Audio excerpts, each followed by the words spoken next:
kulang nga diyan, wait lang. Tagalog naman diyan. Sabi ko tribo, alam ko kung ano yung chat mo kay Jingjing. Sabi ko, "Wag mong ibigay kay tribo," sabi ko. Saan ka ba taga-Regaminon? Sakto bahala diyan. Chinita, I miss you so much from Ben Mix. Sana all.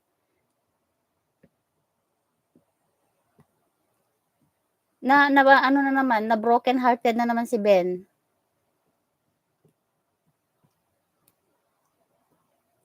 Tignan ko lang naman. Sige, okay. Sure. Okay, saba natin kasama gayam laklakayan. Sino manen? Ati nagkapal nga tao. Lakayan mo gayam tarupa na. Pakawanon biyag. Lakayan. Kita ko sa makapkapan. Lakay isunan. Nanood ako kanina siya, sa naka-live. Mapapanon naman. I-share ko kanyang live na.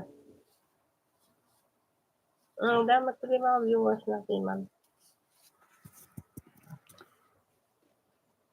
Walang mo nakakapapal mo tiro para nito. Lakayan mo gaya mas lagsasawa ako.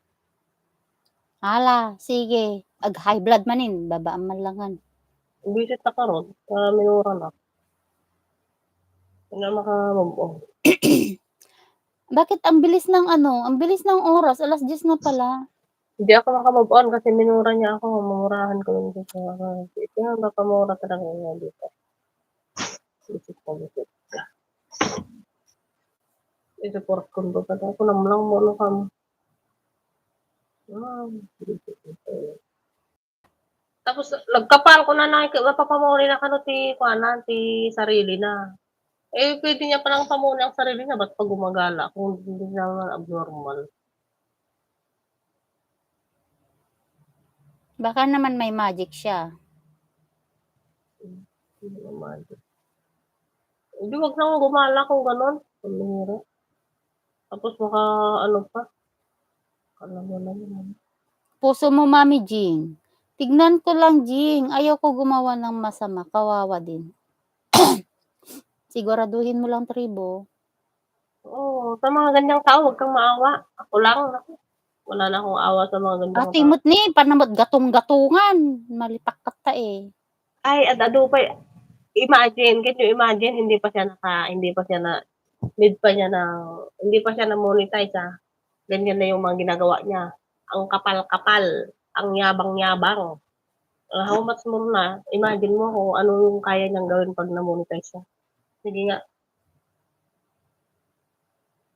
Sa mga ganyan, hindi na yan lalago yung mga channel. Huwag mo nang hayaang lumago yung mga channel sa mga ganyang tao. Visit back. Mag-visit ka talaga pag ganyan.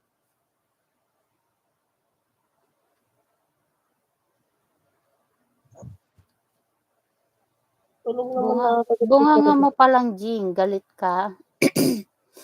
Kaya nga, nagagalit siya.